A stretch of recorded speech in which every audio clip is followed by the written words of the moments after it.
بسم اللہ الرحمن الرحیم۔ صحیح بخاری حدیث نمبر 2738۔ عبداللہ بن عمر سے روایت ہے کہ رسول اللہ صلی اللہ علیہ وآلہ وسلم نے فرمایا، کسی مسلمان کے لیے جن کے پاس وصیت کے قابل کوئی بھی مال ہو، درست نہیں ہے کہ وہ 2 دن بھی وصیت کو لکھ کر اپنے پاس محفوظ رکھے۔ بغیر گزاری امام مالک کے ساتھ اس روایت کی مطابقت محمد بن مسلم نے کی۔ صحیح بخاری حدیث نمبر 2739۔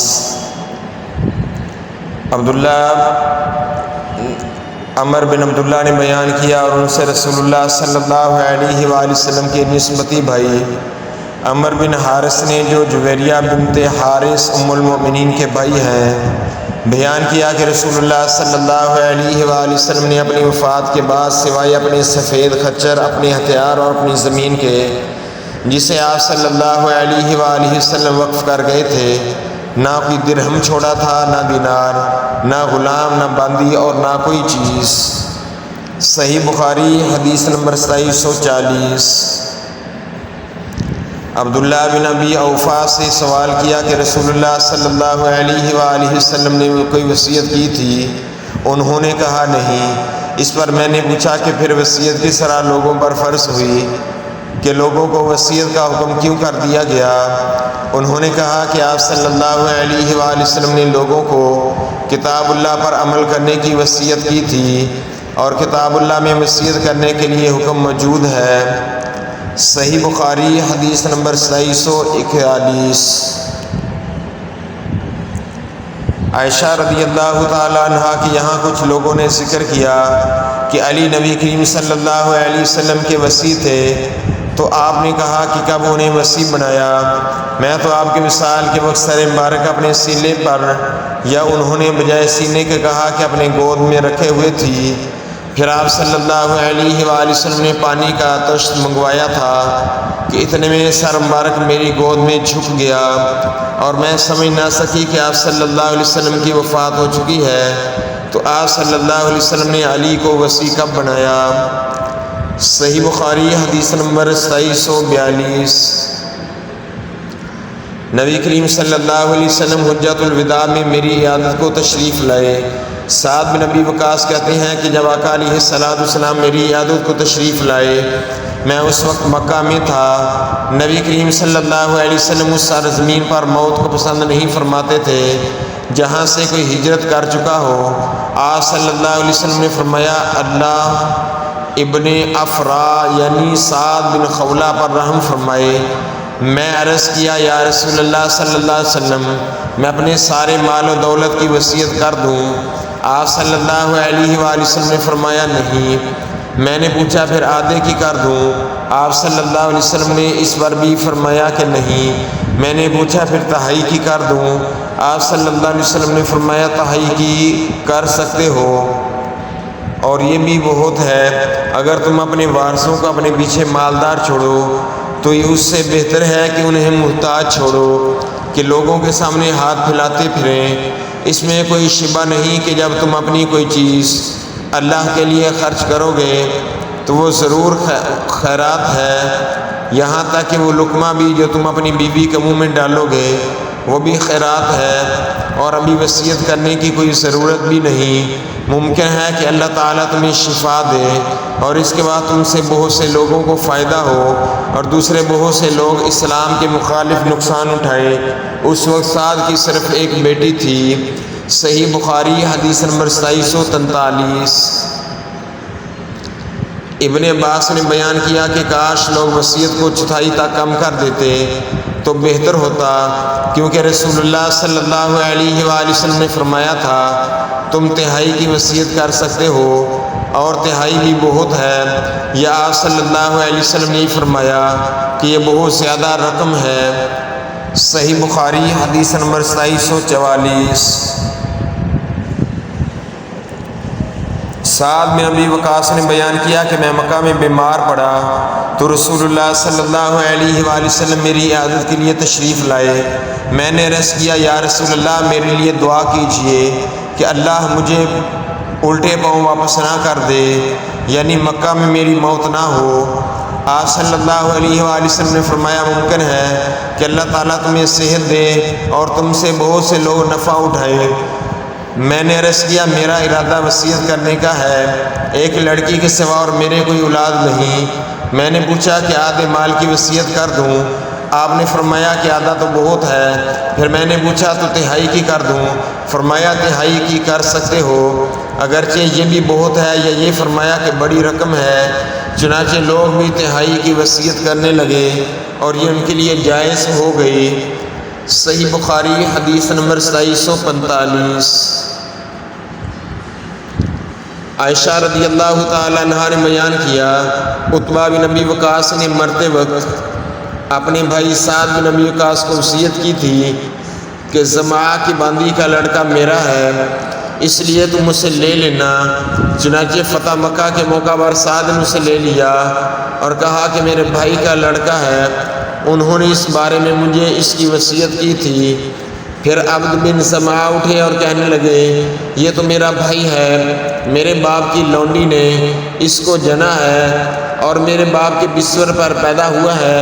پھر یہ دونوں نبی کریم صلی اللہ علیہ وآلہ وسلم کی خدمت میں حاضر ہوئے۔ سعد بن ابی وقاص نے عرض کیا یا رسول اللہ صلی اللہ علیہ وسلم، یہ میرے بھائی کا لڑکا ہے، مجھے اس نے وصیت کی تھی، لیکن عبد بن زمعہ نے عرض کیا کہ یہ میرا بھائی اور میرے والد کی باندی کا لڑکا ہے۔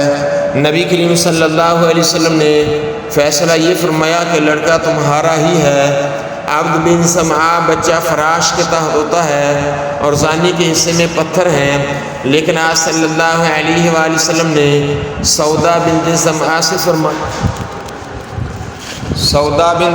سے فرمایا کہ اس لڑکے سے پردہ کر، کیونکہ آپ صلی اللہ علیہ وسلم نے عتبہ کی مشابہت اس لڑکے میں صاف پائی تھی۔ چنانچہ اس کے بعد اس لڑکے نے سودا کو کبھی نہ دیکھا تاں کہ اللہ تعالیٰ سے جا ملی۔ صحیح بخاری حدیث نمبر 2746۔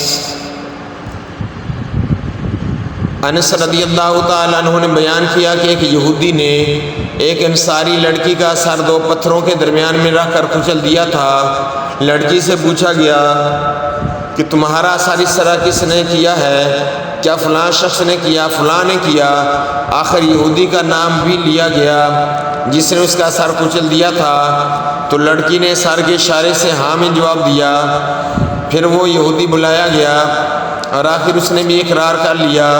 نبی کریم صلی اللہ علیہ وسلم کے حکم سے اس کا بھی پتھر سے سر کچل دیا گیا۔ صحیح بخاری حدیث نمبر 2747۔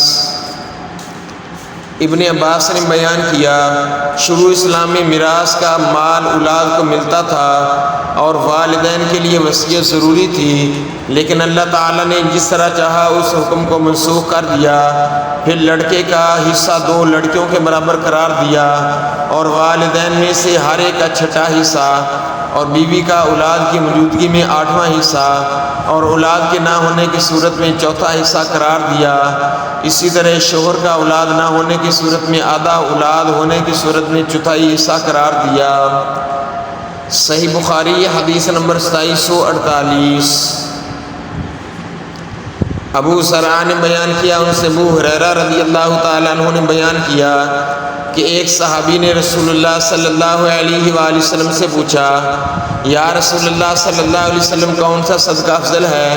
فرمایا یہ کہ صدقہ تندرستی کی حالت میں کی، یہ کہہ رہے کہ تو اس مال کو باقی رکھنے کی خواہش بھی ہو جس سے کچھ سرمایہ جمع ہو جانے کی تمہیں امید ہو، اور اسے خرچ کرنے کی صورت میں محتاجی کا ڈر ہو، اور اس میں تاخیر نہ کر کہ جب روح حلق تک پہنچ جائے تو کہنے بیٹھ جائے کہ اتنا مال فلاں کے لیے، فلاں کو اتنا دینا، اب تو فلانے کا ہو ہی گیا ہے تو دنیا سے چلا۔ صحیح بخاری حدیث نمبر 2749۔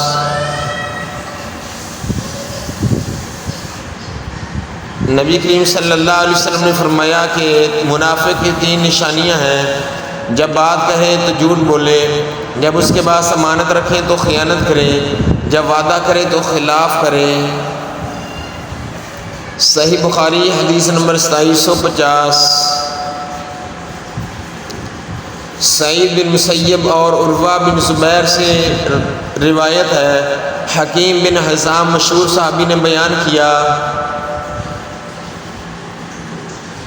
میں نے آپ صلی اللہ علیہ وسلم سے مانگا، آپ نے مجھ کو دیا، پھر مانگا، پھر آپ نے دیا، پھر فرمانے لگے حکیم یہ دنیا کا روپیہ پیسہ دیکھنے میں خوشنما اور مزے میں شیریں ہے، لیکن جو کوئی اس کو سیر چشمی سے لے کر اس کو برکت ہوتی ہے، اور جو کہ جان لڑا کر حرص کے ساتھ اس کو لے اس کو برکت نہ ہوگی، اس کی مثال ایسی ہے جو کماتا ہے لیکن سیر نہیں ہو پاتا، اوپر والا دینے والا ہاتھ نیچے والے لینے والے ہاتھ سے بہتر ہے۔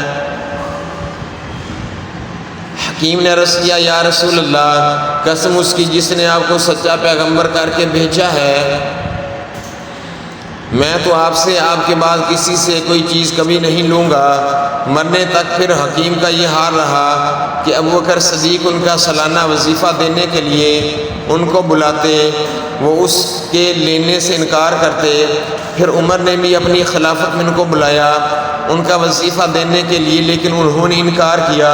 عمر کہنے لگے مسلمانوں تم گواہ رہنا، حکیم کو اس کا حق جو لوٹ کے مال میں اللہ نے رکھا ہے، جو لوٹ کے مال میں اللہ نے رکھا ہے تو میں نے اس میں سے دیا ہے، وہ نہیں لیتا۔ غرض حکیم نے آپ صلی اللہ علیہ وسلم کے بعد پھر کسی شخص سے کوئی چیز قبول نہیں کی، اپنا وظیفہ بھی بیت المال میں نہ لیا، یہاں تک کہ ان کی وفات ہو گئی، اللہ ان پر رحم کرے۔ صحیح بخاری حدیث نمبر 2751۔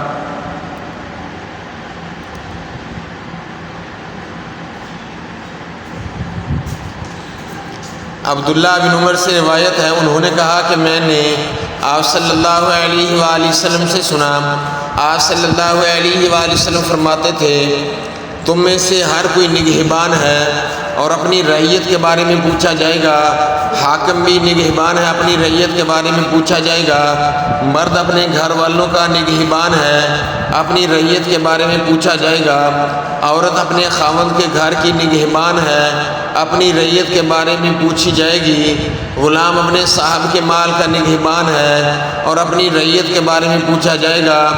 ابن عمر نے کہا کہ میں سمجھتا ہوں آپ صلی اللہ علیہ وآلہ وسلم نے یہ بھی فرمایا کہ مرد اپنے باپ کے مال کا نگہبان ہے اور اپنی رعیت کے بارے میں پوچھا جائے گا۔ صحیح بخاری حدیث نمبر 2752۔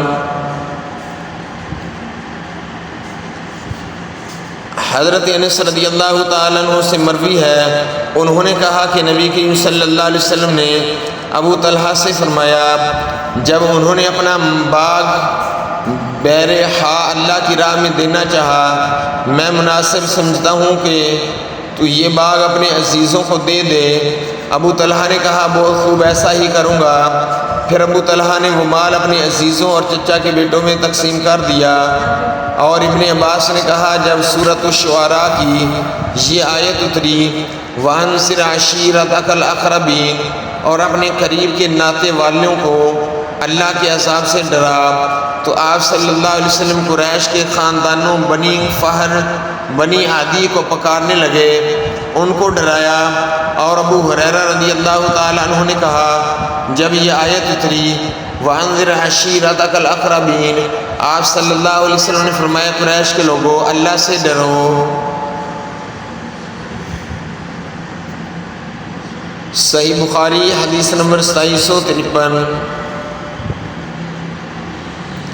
حضرت ابو ہریرہ رضی اللہ تعالیٰ عنہ نے خبر دی سورۃ الشعراء کی جب یہ آیت اللہ تعالیٰ نے اتاری وَأَنذِرْ عَشِيرَتَكَ الْأَقْرَبِينَ، اور اپنے نزدیک ناطے والوں کو اللہ کے عذاب سے ڈرا، تو رسول اللہ صلی اللہ علیہ وسلم نے فرمایا قریش کے لوگوں یا ایسا ہی کوئی اور کلمہ، تم لوگ اپنی اپنی جانوں کو نیک اعمال کے بدل مول لے لو، بچا لو، میں اللہ کے سامنے تمہارے کچھ کام نہیں آؤں گا۔ عبد مناف کے بیٹو، میں اللہ کے سامنے تمہارے کچھ کام نہیں آؤں گا۔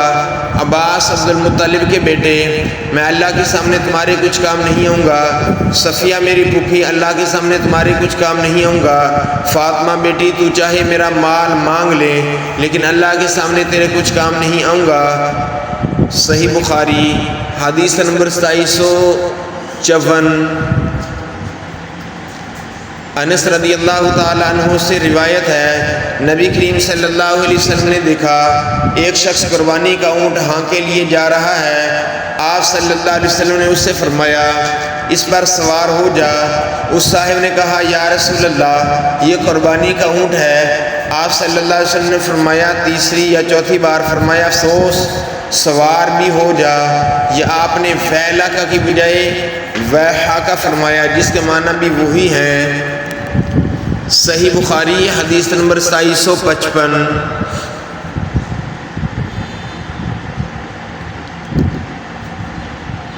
اگر کسی نے یوں کہا کہ میرا گھر اللہ کی راہ میں صدقہ ہے، فقراء وغیرہ کے لیے صدقہ ہونے کی کوئی وضاحت نہیں کی، تو وقف جائز ہوا۔ اب اس کو اختیار ہے، اسے وہ اپنے عزیزوں کو بھی دے سکتا ہے اور دوسروں کو بھی دے سکتا ہے، کیونکہ صدقہ کرتے ہوئے کسی کی تخصیص نہیں تھی۔ صحیح بخاری حدیث نمبر 2756۔ ابن عباس نے خبر دی سعد بن عبادہ کی ماں امرہ بنت مسعود کا انتقال ہوا تو ان کی خدمت میں موجود نہیں تھے۔ انہوں نے آ کر رسول اللہ صلی اللہ علیہ وسلم سے پوچھا یا رسول اللہ میری ماں کا جب انتقال ہوا میں ان کی خدمت میں حاضر نہیں تھا، کیا اگر میں کوئی چیز صدقہ کروں اس سے انہیں فائدہ پہنچ سکتا ہے؟ آپ صلی اللہ علیہ وسلم نے اس بات میں جواب دیا۔ انہوں نے کہا کہ میں آپ کو گواہ بناتا ہوں، میرا مخراف نامی باغ ان کی طرف سے صدقہ ہے۔ صحیح بخاری حدیث نمبر 2757۔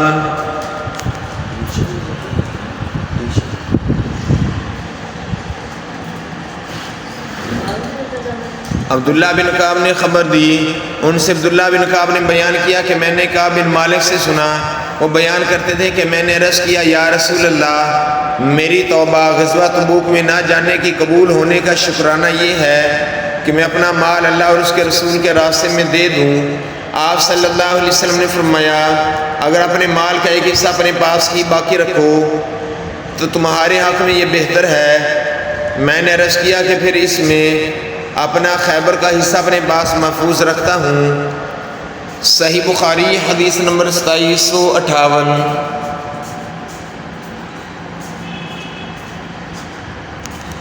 عبداللہ بن ابی طلحہ نے امام ابو بخاری رحمۃ اللہ علیہ سے بیان کیا جب یہ آیت نازل ہوئی لن تنالوا البر حتی تنفقوا مما تحبون، تم نے کی ہرگز نہیں پا سکتے جب تک اس مال میں سے خرچ نہ کرو جو تم کو زیادہ پسند ہے، تو ابو طلحہ رسول اللہ صلی اللہ علیہ وسلم کی خدمت میں حاضر ہوئے۔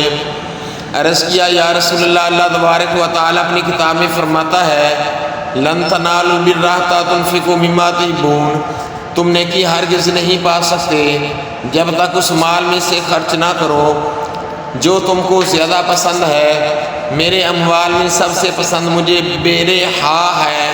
بیان کیا کہ بیرحا ایک باغ تھا، رسول اللہ صلی اللہ علیہ وآلہ وسلم اس میں تشریف لے جایا کرتے، اس کے سائے میں بیٹھتے، اس کا پانی پیتے۔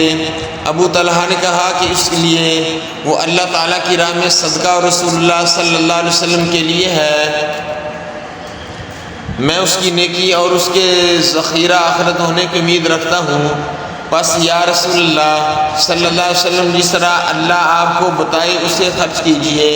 رسول اللہ صلی اللہ علیہ وسلم نے فرمایا واہ واہ شاباش ابو طلحہ، یہ تو بڑا نفع بخش مال ہے، ہم تم سے اسے قبول کر کے پھر تمہارے ہی حوالے کر دیتے ہیں، اب تم اسے اپنے عزیزوں کو دے دے۔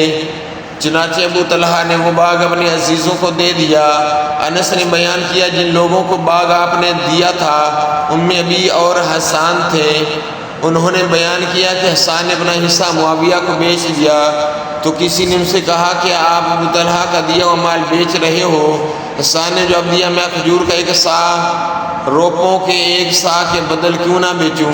انس نے کہا، یہ باغ بنی حدیلہ کے محلہ کے قریب تھا جسے معاویہ نے بطور قلعہ کے تعمیر کیا تھا۔